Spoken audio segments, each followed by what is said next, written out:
নমস্কার বন্ধুরা, আমি ঋত্বিক আর আপনারা সবাই দেখছেন travel with Ritwik YouTube channel. আজকে আমি করব কার্শিয়াংয়ের সাইট সিন। আগের দিনের ভিডিওতেই বলেছিলাম যে এইবার আমি ঘুরতে এসেছি the land of white orchids কার্শিয়াংয়ে। জাস্ট হোয়াইট অর্কিডসের দেখা নেই এই যা। যাই হোক, সাইট সিন করতে বেরাবো, লেট হয়ে যাচ্ছে, তো যাওয়া যাক।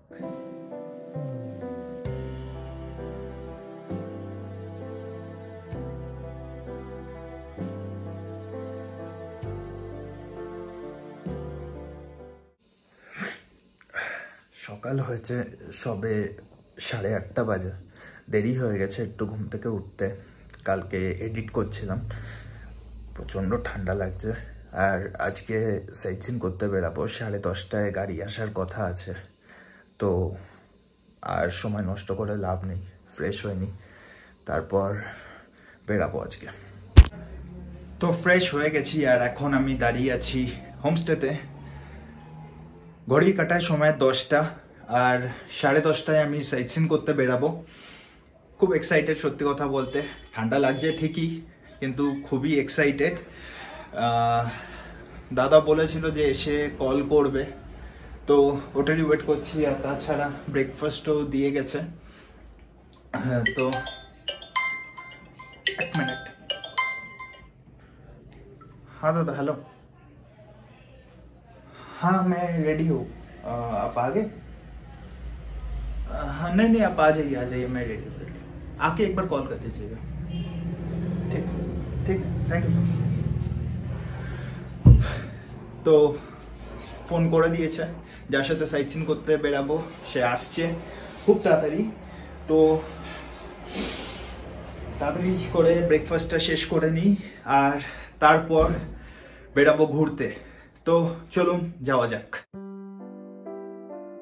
গরম চায়ের কাপ হাতে নিয়ে জানলার বাইরে চোখ রেখেছি, আর এটাই দেখার চেষ্টা করছি ড্রাইভার দাদা কি হোমস্টের বাইরে গাড়ি নিয়ে পৌঁছালো কিনা। ওয়েটিং টাইম শেষ, ঘড়ির কাঁটায় তখন সময় 10:35, আর আমি বেরিয়ে পড়েছি দাদার সাথে পুরো কার্শিয়াংটা ভালো করে ঘুরে দেখার জন্য। কার্শিয়াং বাজারে কিন্তু বেশ জ্যাম হয়, অনেকটা কলকাতার মতনই বলতে পারেন। আর সত্যি কথা বলতে এই জ্যাম পেরাতে কিন্তু প্রায় আধ ঘন্টার উপরে লেগে গেছিল আমার।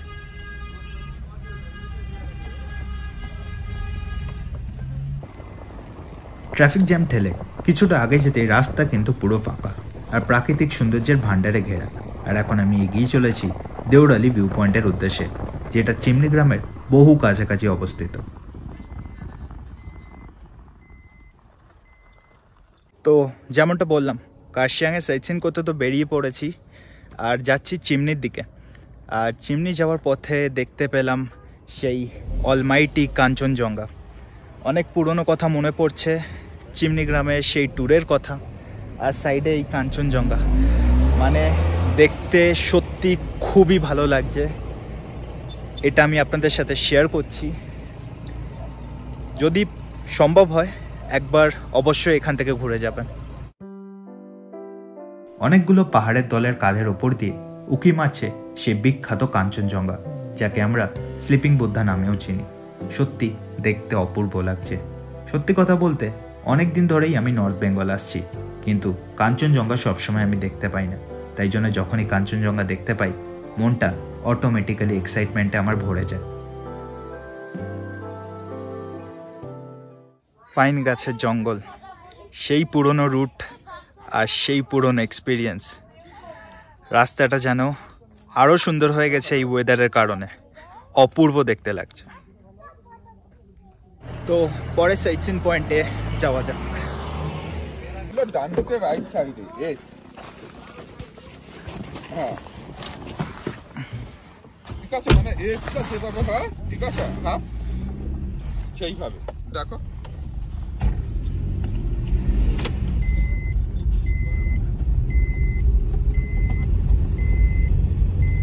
পরের সাইট সিন পয়েন্টে এসে গেছি, আর এটার নাম হচ্ছে মহানদী ভিউ পয়েন্ট, আর এর পেছনেই লেখা আছে আই লাভ চিমনি। ও যাওয়া যাক ওই পারে, কারণ ওই পারেই আছে সেই ভিউটা। কালকে যখন আমি গাড়িটা বুক করছিলাম, তখন ভেবেছিলাম চিমনি গ্রাম তো অলরেডি 2বার ঘোরা হয়ে গেছে, তো চিমনি গ্রাম যাব না। বাট যখন সকালেও বেরাবো ভাবছিলাম, তখনও জানতাম যে চিমনি গ্রাম যাব না, কিন্তু হঠাৎ করে ঠিক করলাম যে একবার চিমনি গ্রাম ঘুরেই যায়। আর লাকিলি বলছি ওয়েদার এত ক্লিয়ার যে আমি খুব খুশি যে আমি এই ডিসিশনটা নিয়েছি চিমনি গ্রামে আসার। অসাধারণ ভিউ দেখা যাচ্ছে, জাস্ট অসাধারণ ভিউ, জাস্ট বলে বোঝানো যাবে না ভিউটা কতটা সুন্দর। তিস্তা নদী দারুণ দেখতে লাগছে এখান থেকে। আজকে কিন্তু ওয়েদার অনেকটা ক্লিয়ার।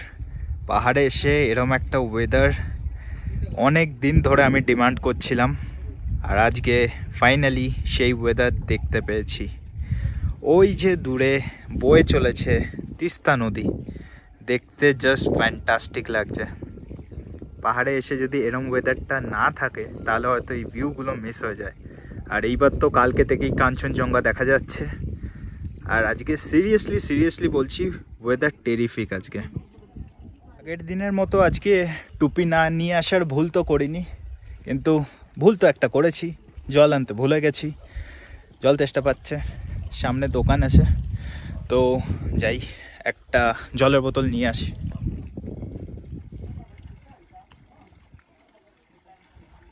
জল কিনতে এসেছিলাম আর এখন হাতে চায়ের কাপ নিয়ে দাঁড়িয়ে আছি।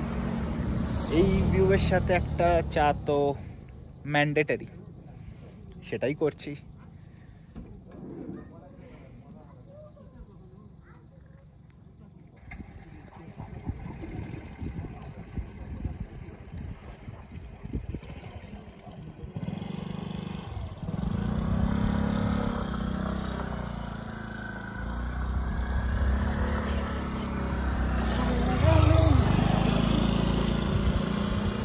तो এবার যাব পরের সাইসিং পয়েন্টে। अभी कहाँ जाएंगे दादा? अभी डाउहिल। चलो डाउहिल যাব, চলুন যাওয়া যাক।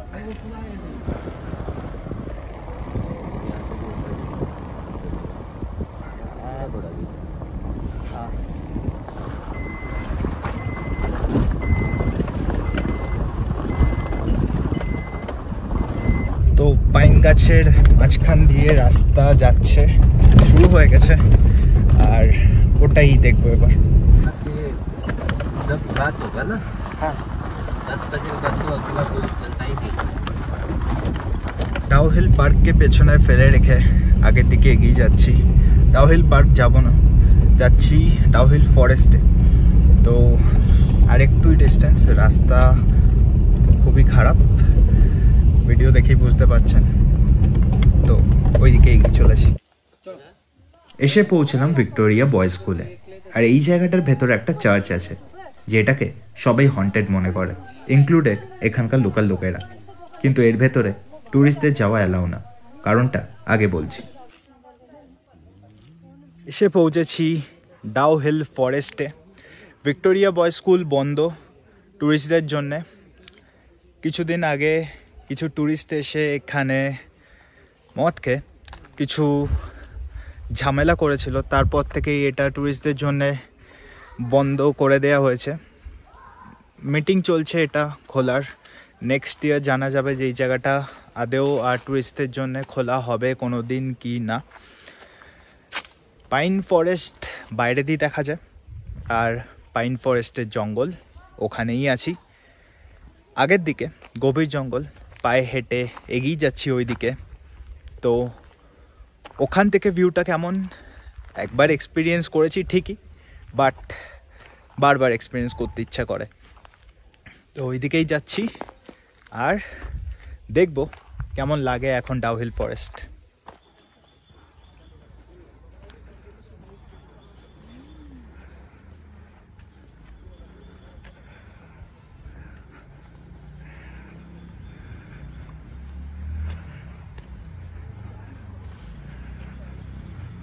এসছি ডাউহিল ফরেস্টের ভেতরে, আর ঢোকার জন্য এখানে এন্ট্রি ফিস লাগে। এন্ট্রি ফিস হচ্ছে 20 টাকা পার পারসন। একা যাচ্ছি। আর এখন ডাউহিল ফরেস্ট অনেকটা চেঞ্জ হয়ে গেছে। কী কী চেঞ্জ হয়েছে আগে বলছি।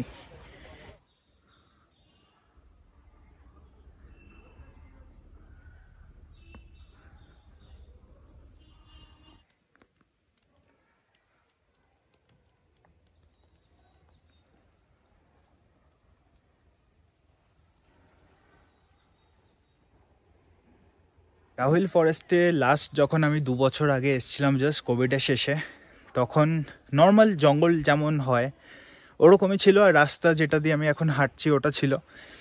কিন্তু এখন কিছু চেঞ্জেস হয়েছে, যেমনটা বললাম, যেমন এখন এটা ফরেস্ট ডিপার্টমেন্ট দেখে পুরোটা, তাই জন্যে এর ভালো মেনটেনেন্স করা হয়। চারিপাশে ফ্ল্যাগ লাগানো, ফটোগ্রাফি পয়েন্ট করেছে, ছোট ছোট ব্রিজ মতো ওরম আছে যেটা এপার থেকে ওই পারে যাওয়া যায়, ওই জিনিসটা বানানো হয়েছে। আর তাছাড়া ট্রেডিশনাল ড্রেস পরে অনেকে ছবি তুলতে চায়, তো সেটারও ব্যবস্থা আছে। আর ওপর দিকে এই যে টিকিটটা কাটলাম, এটা 2 বার চেকিং হবে। এখন ওপর দিকে যাচ্ছি কারণ মেন ভিউ তো ওপরেই পাওয়া যাবে, তো যাই। রাস্তার অবস্থা এখানে সত্যি খুবই খারাপ।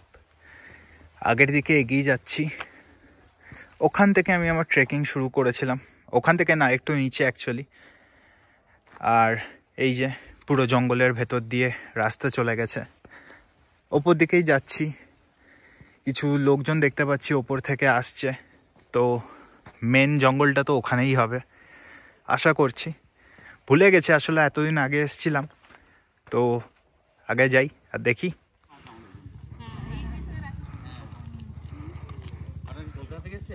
একটু লোকজন দেখলে কনসার্ন হয়ে যাচ্ছি, কারণ এন্ট্রেন্সে একটা জিনিস লেখা ছিল, অ্যাকচুয়ালি 3টে পয়েন্ট লেখা ছিল। আর সেটা হচ্ছে 3টে পয়েন্ট অ্যাকচুয়ালি। ফার্স্ট হচ্ছে নো স্মোকিং, সেকেন্ড হচ্ছে নো অ্যালকোহল। এই দুটো আমার কনসার্ন না, কনসার্নটা হচ্ছে থার্ড লেখাটা নিয়ে, যেটা হচ্ছে ভিডিওগ্রাফি রেস্ট্রিক্টেড। তো ঠিক বুঝলাম না কেন, গাছপালা ছবি তুললে কার কী বা ক্ষতি হয়ে যাবে। তো এখানে তো কেউ নেই, ভিডিও করছি, যদি কেউ বারণ করে দেন দেখব। আপাতত যতটা আমি দেখছি আমি সেইটুকুই উপভোগ করছি।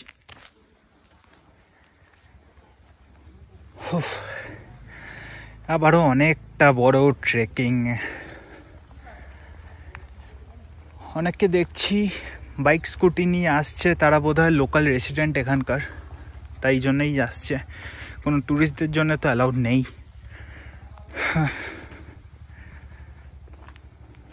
Pine forest.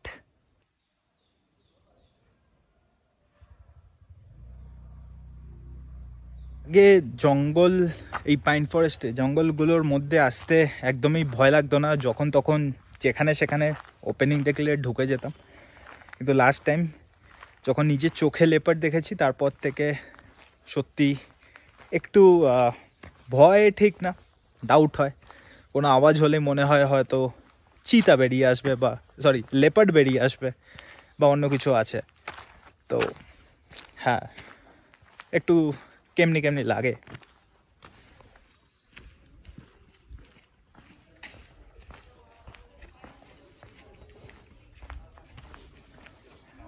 তো এই সাইড দিয়ে একটা ওপেনিং আছে, আর যাই একটু।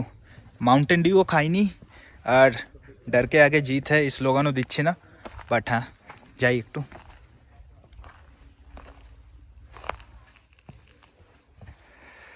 একটু সাবধানেই যেতে হবে, রাস্তা উঁচু নিচু একটু।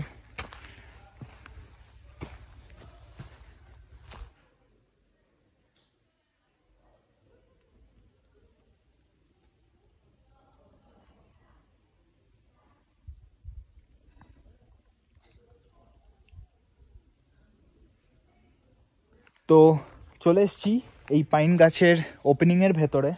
আর সত্যি কথা বলতে এই জায়গাটা কিন্তু মারাত্মক পিসফুল। মানে আমি যদি কথা বলা বন্ধ করে দিই না, তাহলে হয়তো কোনো আওয়াজই আপনারা শুনতে পাবেন না। দূরে কেউ বাড়ির হয়তো ছাদ বা কিছু রিপেয়ার করছে, ওই হাতুড়ির ঠক ঠক আওয়াজ, ওইটা বাদে না কোনো আওয়াজ নেই। ট্রাই করুন, আমি একটাও কথা বলছি না, জাস্ট কতটা পিসফুল তাহলেই বুঝতে পারবেন আপনারা সবাই।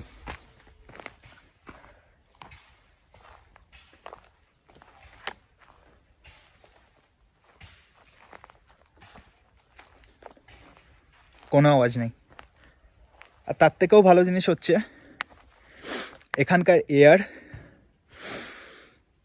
পুরো ক্লিন, পুরো ক্লিন, কোনো পলিউশন নেই, কিছু নেই। জানি না কতদিন থাকবে, বাট এখন তো আছে। তো ক্লিন এয়ারটা এক্সপিরিয়েন্স করার মতো জিনিস একটা, কারণ কলকাতাতে তো পাই না সবসময় না। নিম গাছগুলো কিন্তু বেশ মোটা আর লম্বা তো অবভিয়াসলি, বাট বেশ মোটা। একদিনে তো তৈরি হয়নি, না হলেও কম করে 50-60 বছর তো লেগেইছে এতটা হতে। একটা ইন্টারেস্টিং জিনিস দেখলাম, সেটা হচ্ছে সব গাছে না এরমভাবে মার্কিং করা আছে। যেমন এটা 57, সামনের গাছটাও দেখাচ্ছি, এখানেও মার্কিং করা আছে 324। এরমভাবে সব কটা গাছেই মার্কিং করা আছে, হয়তো ফরেস্ট ডিপার্টমেন্ট থেকেই করেছে, জানি না এক্স্যাক্টলি কেন, বাট হ্যাঁ করা আছে। আর জায়গাটার ব্যাপারে যদি আমি বলি, খুবই সুন্দর জায়গা, নো ডাউট খুব সুন্দর জায়গা এটা।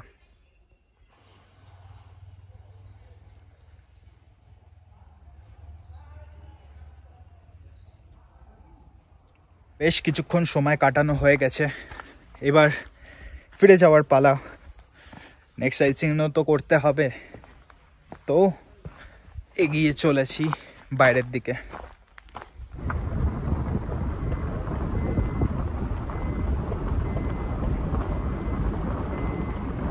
আর এই তো উঠতে না উঠতেই নেমে পড়লাম, কারণ চলে এসছে পরের সাইট সিন পয়েন্ট, আর এটা হচ্ছে ডাউ হিল স্কুল। সেদিকে এগিয়ে যাচ্ছি, কিন্তু ডাউ হিল স্কুলে ঢোকারটা অ্যালাউড না, তাই জন্য বাইরে দিয়েই দেখতে হবে। তো এটাই হচ্ছে ডাউ হিল স্কুল। স্কুলে ভেতরটা তো ঢুকতে পারবো না, বাট লোকেশনটা স্কুলের আর ডিজাইনটা খুব সুন্দর। এখন স্কুলে উইন্টার ভ্যাকেশন চলছে, যার কারণে বাচ্চাদের 2 মাসের ছুটি। পাহাড়ে তো গরম পড়ে না, তাই জন্য গরমের জন্য মাত্র 1 সপ্তাহ ছুটি পড়ে এদের। আর শীতকালে টানা 2 মাসের ছুটি, তার মানে স্কুল আবার খুলবে সেই ফেব্রুয়ারিতে। তো ডাউ হিল স্কুলও দেখে নিয়েছি, আর এইবার যাব হনুমান টকে। তো লেটস গো।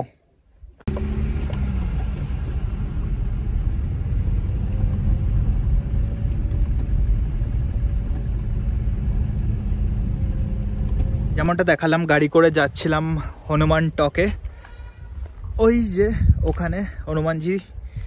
কিন্তু এখানে দাঁড়ালাম একটা কারণ আছে, কারণ এখান দিয়ে পুরো কার্শিয়াং শহরের, এন্টায়ার কার্শিয়াং শহরের একটা খুব সুন্দর ভিউ দেখা যায়। দেখুন, গাড়ি করে নামলাম ওখান থেকে, আর এই সাইডেই পুরো ভিউ, এন্টায়ার কার্শিয়াং শহর দেখা যাচ্ছে, তিস্তা দেখা যাচ্ছে, পাহাড় তো আছেই। জাস্ট একটাই জিনিস, কার্শিয়াং না, কাঞ্চনজঙ্ঘা পেছনে পড়ে গেছে, আর তাই জন্যে কাঞ্চনজঙ্ঘাটা দেখা যাচ্ছে না। না হলে বাদ বাকি সব কিছু এত ভালো করে দেখা যাচ্ছে। আর এটার একটাই ক্রেডিট ওয়েদারের, এত ক্লিয়ার আজকে যে দূর দূর পাহাড় দেখা যাচ্ছে। তো ভিউটা ভালো করে দেখে নেওয়া যাক। কার্শিয়াং শহর শুরু হচ্ছে এখান থেকে, আর ওই যে যাচ্ছে নিচটা পুরো বাড়িঘর দিয়ে ভরা, আর ওই যে ওই সাইডে জিগজ্যাগ রোড, আর ওই যে হনুমানজি ওই সাইডে দাঁড়িয়ে আছে।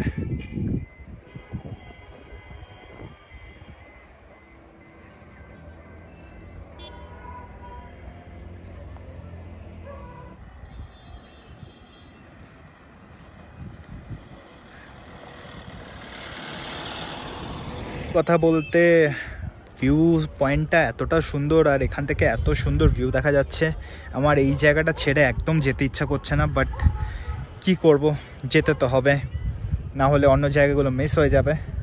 তো ইচ্ছা না থাকা সত্ত্বেও চলুন যাওয়া যাক। তো এইবার চলে এসেছি হনুমান টকে, আর এইবার হনুমানজির দর্শন করার টাইম।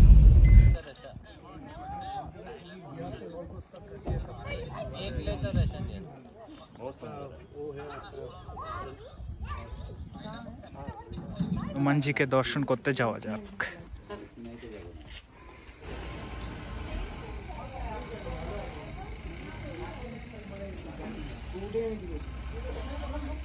দর্শন করে এলাম।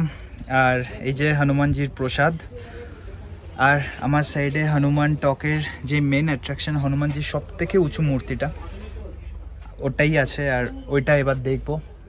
তো সামনে যাই, পাশ দিয়ে হয়তো দেখতে পাবো না ভালো করে, যাচ্ছি।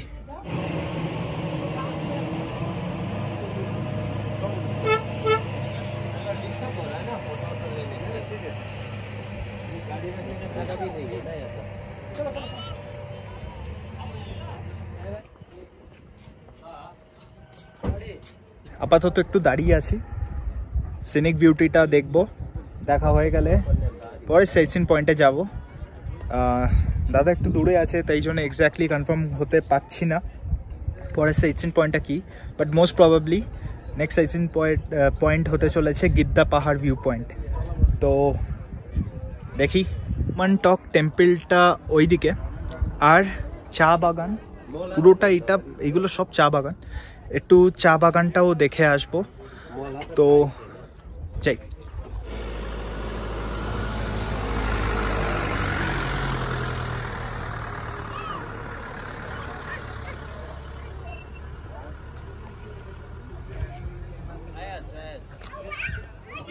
ঘোরা হয়ে গেছে হনুমানটক, আর এবার রওনা দেব। এটাও খুব সুন্দর জায়গা, যেতে ইচ্ছা করছে না, বাট যেতে তো হবে। তো আবারও আরেকবার যাওয়া যাক। কনফার্ম করে নিয়েছি, আর হ্যাঁ, গিদ্দা পাহাড় ভিউ পয়েন্টের দিকে এগিয়ে চলেছি। তো চলে এসেছি গিদ্দা পাহাড় ভিউ পয়েন্টে। এটার আরেকটা নাম হচ্ছে গিদে ভিউ পয়েন্ট। পাহাড়টার নাম গিদ্দা দিয়েছে, তাই জন্য গিদ্দা পাহাড় ভিউ পয়েন্ট। আর এমনিতে যেই সাইনবোর্ডগুলো লেখা থাকে, ওখানে গিদে পাহাড়ি লেখা থাকে। তো বাইরে দাঁড়িয়ে আর কি করব, ভেতরে যাই, ভিউ উপভোগ করে আসি। Let's go. Giddhe view point যেমনটা বললাম, আর এটা হচ্ছে এন্ট্রেন্স। যাই, বেশি উঁচুতে না।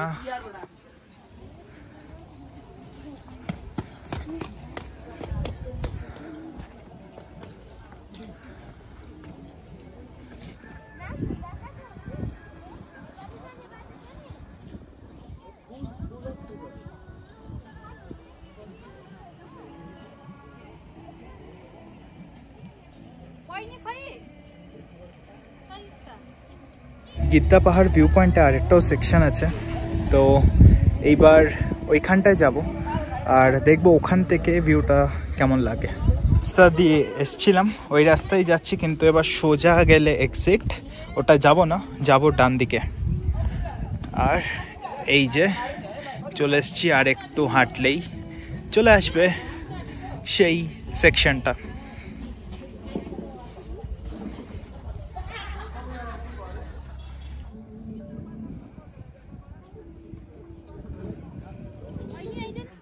আজকে ওয়েদার এতটাই ক্লিয়ার যে শুধু কার্শিয়াং শহর বা কাঞ্চনজঙ্ঘা না, দূরে ওইখানে ওটা হচ্ছে শিলিগুড়ি শহর, আর সেইগুলো দেখা যাচ্ছে।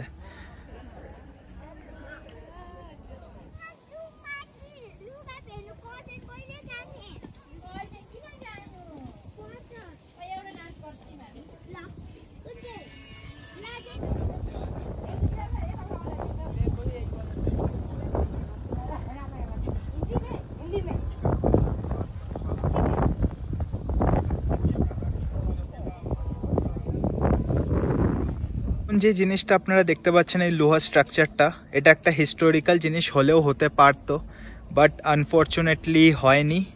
আর হবে কিনা তারও কোনো ঠিক ঠিকানা নেই। বেসিক্যালি এটা হচ্ছে একটা রোপওয়ে লাইন, যেটা গিদ্দা পাহাড় ভিউ পয়েন্টকে কানেক্ট করতো রোহিণী লেকের সাথে। ফার্স্ট টাইম যখন আমি রোহিণীতে এসেছিলাম, ফার্স্ট টাইম যখন এসেছিলাম, তখন হোমস্টে দাদা আমাকে নিয়ে গেছিলো রোহিণী লেকে।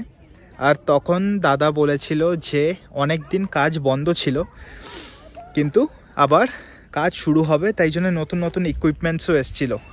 কিন্তু আনফর্চুনেটলি আবার কাজ বন্ধ হয়ে গেছে, না হলে অনেকটা ডিস্টেন্স কভার করতো, আর ওই রোপওয়ের এক্সপিরিয়েন্সটা ভালোই হতো। আর্মিরা পারমিশন দিচ্ছে না, গাড়ির দাদা বলল, তাই জন্যে কাজ বন্ধ। জানি না আদেও কোনোদিন এই রোপওয়েটা হবে কি না। এমনিতে সব জং পড়ে গেছে, খুব লো চান্স হওয়ার। সে ঘোড়া আর এবার যাব। কিন্তু আমার শেষ ট্যুর বলতে সাইট সিন। আর এইবার ভাবছি একটু কার্শিং মার্কেটটা ঘুরবো, কারণ এরপরে এমনিতেই কিছু করার নেই। হোটেল গেলে বন্দি হয়ে থাকতে হবে, ওর থেকে ভালো মার্কেটটাই ঘুরে নিই। তো যাওয়া যাক। কার্শিং মার্কেটে যখন আমি এসে পৌঁছালাম তখন প্রায় সন্ধে হয়ে গেছে, কিন্তু তাও এই মার্কেটে লোকের ভিড় একটুও কমেনি। মার্কেটটা বেশ জমজমাট, আর এখানে সব কিছুই পাওয়া যায়। জুতো, মোজা, জামা কাপড়, খাবার দাবার যা চাইবেন সবই পাওয়া যায়। কার্শিং মার্কেটে বেকারি আইটেমস খুবই ফেমাস। এই সব কটা বিস্কিটই হ্যান্ডমেড, আর আমিও এক প্যাকেট নিয়ে এসেছি বাড়ির জন্যে। খুবই ভালো খেতে। টাইম শেষ, আর ভিডিওটাও এন্ড করার টাইম এসে গেছে। তো যদি কিছু জিজ্ঞেস করার থাকে আমাকে, কার্শিং আসার প্ল্যান করছেন আর কিছু যদি জিজ্ঞেস করার থাকে আমাকে জিজ্ঞেস করতে পারেন কমেন্ট সেকশনে। 5:11 আর অলরেডি সন্ধে হয়ে গেছে, রাত নামছে। তার আগেই হোমস্টে ফিরে যাব, এডিট করব যাতে এই ভিডিওটা টাইমলি আসতে পারে, আর কাল সকালে চলে আসব বাড়িতে। সো টাটা বন্ধুরা। হোটেল যাওয়ার পথে আরেকবার ঘুরে তাকালাম পাহাড়ের দিকে। এইবার কাঞ্চনজঙ্ঘা না, এবার দেখা যাচ্ছে পাহাড়ের গায়ে যেসব বাড়ি আছে সেই সব বাড়িগুলোর ছোট ছোট লাইট। আর দেখতে কতটা সুন্দর লাগছে সেটা তো আর আমাকে আলাদা করে বলার কোনো দরকারই নেই। তো এসে পৌঁছেছি আমার হোটেল মেরিভিলাসে, আর এবার আবারও বন্দি হওয়ার টাইম। হোটেলে ফিরে এসেছি, আর আবারও ঘরবন্দি, কিছু করার নেই। আর আজকেই আমার কার্শিয়াংয়ে লাস্ট ডে ছিল, কালকে সকালে ফিরে যাব আবারও বাড়িতে। তো সবাই ভালো থাকবেন, আবারও খুব তাড়াতাড়ি দেখা হচ্ছে নতুন একটা ভিডিও নিয়ে।